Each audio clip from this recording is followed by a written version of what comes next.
दूसरी तरफ सियासी महाज के ऊपर हम देख रहे हैं कि बानी PTI chairman PTI Imran Khan ने अडयाला जेल से मुल्क की तहरीक की क़ियादत करने का अब ऐलान किया है। एक तफसीली ट्विटर सोशल मीडिया प्लेटफॉर्म पे उन्होंने अपना इस हवाले से एक पैगाम भी जारी किया है और कानूनी महाज पे भी एक बड़ी दिलचस्प सूरत हाल बन रही है। Chief election commissioner Sikandar Sultan Raja को बज़ाहिर ओहदे से फ़ारग किया जा रहा है।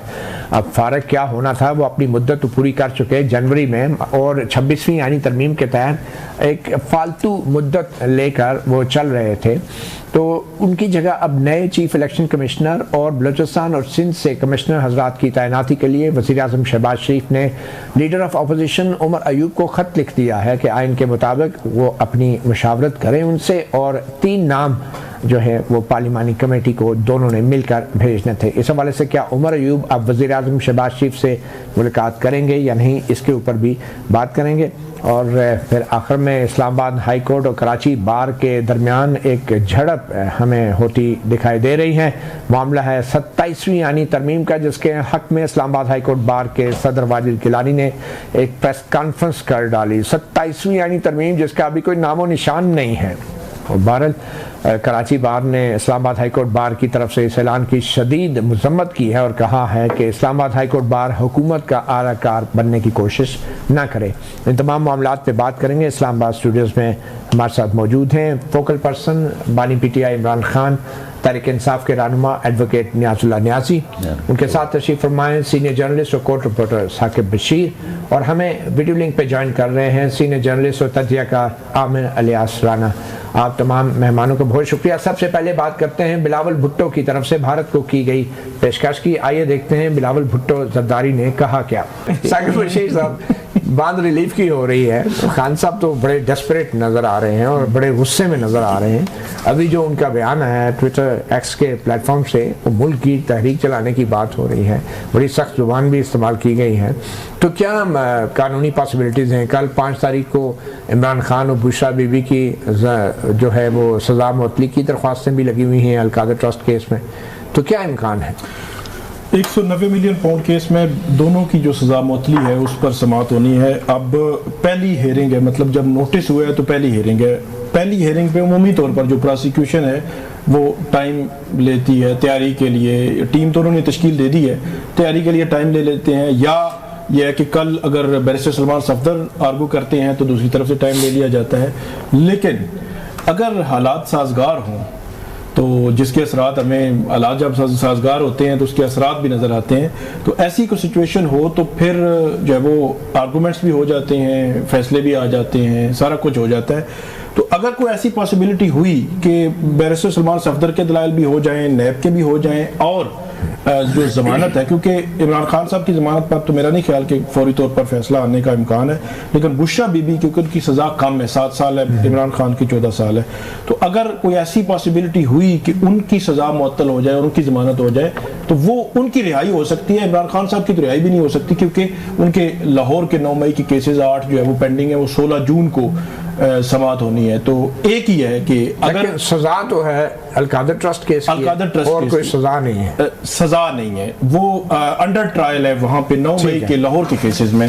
तो इसमें एक ही पॉसिबिलिटी है कि अगर कल केस सुना जाए और उसका फैसला भी हो जाए और जमानत भी हो जाए तो फिर जो बुशरा है, बुशरा बीबी, वो पहली हियरिंग पे तो जो सजा होती है वो मुअत्तल हो भी जाती है। नहीं, इसमें माजी में एक बड़ा इंटरेस्टिंग इमरान खान साहब के केस में और नैब के केस में एक वाकया हुआ कि तोशा खाना 2 केस में इमरान खान साहब को 14 साल सजा थी और बुशरा को 10 साल की सजा। ठीक है।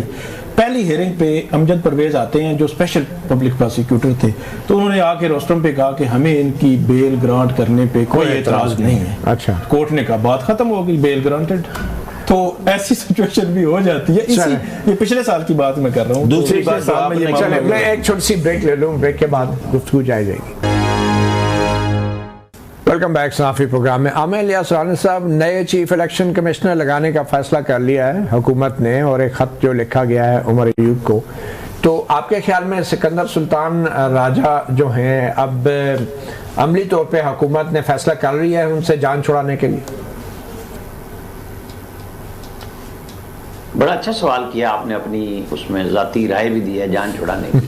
क्या पता है फैसले में अगर उनकी तरफ से नाम आ गया दोबारा सुल्तान सिकंदर राजा का, ये तो उमर अयूब साहब को तय करना है कि वो क्या नाम देते हैं, किस किस्म के नाम देते हैं कि वो हुकूमत को मुश्किल में डालें, कि ऐसे नाम दे दें कि वो हो जाएं। लेकिन मुझे कुछ भी होता हुआ फ़िलहाल नज़र नहीं आ रहा। ये चलेगा काम, अभी तो इब्तिदा हुई है और वो लोगों ने कर दिया कि मुलाकात की, वो मुशावरत की दावत है जो लिखी पड़ी है और उसका जवाब अब उमर अयूब ने देना है। वो कब देते हैं, क्या नाम देते हैं, उसके ऊपर डिपेंड करेगा।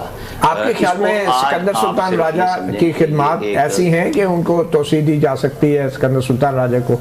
आपकी राय में ये खिदमात के ऊपर बात नहीं हो रही, जो आपने कहा ना जान छुड़ाने का, मैंने उसका जवाब दिया क्योंकि मैं उस अपनी राय दूंगा ना, आपने अपनी राय दी है कि जान छुड़ाने का। ये मैं आपकी राय जानना चाह रहा हूँ, कैसे आपके ख्याल में सिकंदर सुल्तान राजा, मैंने इसलिए दी कि उनको तोसी दी जानी चाहिए। ये मौजूद था कि सुल्तान सिकंदर राजा से जान छुड़ानी है, तो मैंने कहा कि गवर्नमेंट की तरफ से अगर नाम इनका आ गया तो आप क्या छुड़ाएंगे। वैसे आपकी क्या राय है उनकी कारकर्दगी के बारे में? फिलहाल इसके ऊपर अभी जब आप उसकी कारकर्दगी का क्वेश्चन करेंगे, आगे प्रोग्राम रखेंगे तो बहुत कुछ हो जाएगा। फिलहाल मुझे कोई चीज़ फैसले में जाती हुई फौरी तौर पे नज़र नहीं आ रही। अदालतों में लोग गए हुए हैं, अदालतों में जवाब चला जाएगा कि मुशावरत हो रही है।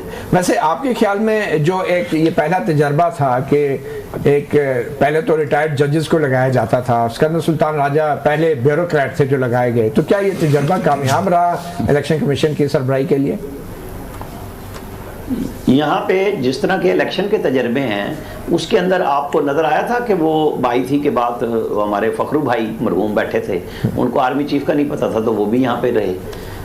मुझे तो याद है, मैंने तो ख़बरें के दौर में एक इंटरव्यू किया था, मरहूम इकबाल हैदर लॉ मिनिस्टर थे, तो मैंने कहा ये कब आएगा उसका इलेक्शन कमीशन का जो है शेड्यूल है इलेक्शन का, तो वो कहने लगे कि नहीं वो तो इलेक्शन कमीशन ने देना है। मैं कहा नहीं, ये शेड्यूल तो लिखा हुआ है आपकी स्क्रीन पे, मैंने नोट कर लिया हुआ था और वही शेड्यूल भी आ गया। मतलब हमें माजी से देखना चाहिए कि यहाँ पे क्या चेंज हुआ है, यहाँ इसी तरह ही चलना है, ऐसे ही चलेगा। क्यों नहीं सब ऐसे ही चलेगा और सिकंदर सुल्तान राजा ही चलेगा? आपने बड़ा अच्छा कहा है।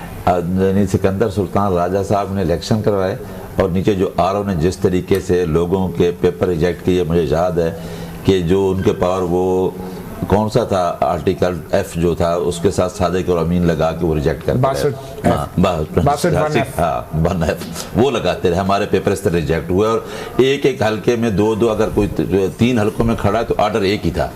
तो वो आपको याद है कि एक हमारे टेनोर में मैं एडवोकेट जनरल था, प्रेसिडेंट से रेफरेंस आया सेनेट के इलेक्शन में, तो उसमें लास्ट पे होल्ड किया आर्टिकल 218 में कि फ्री फेयर इलेक्शन कराना और सुल्तान सिकंदर राजा को बुलाया गया। अब देख लें कि क्या ये इलेक्शन, ये सबको पता है कि रिजल्ट फॉर्म 45 के ऊपर क्या रिजल्ट था और किस तरीके रिजल्ट। अब आपको पिंडी डिवीज़न का पता है, उसमें भी मैं पेश हुआ काजी फैसल साहब के पास, जब पंजाब के चीफ जस्टिस ने शहजाद मलक साहब ने बिल नाम दिए थे जजेस के, उसके ऊपर देखो उसके ऊपर भी फिर रिटायर्ड 4 जज लगा के शकूर पिराचा जैसे जजेस को लगा।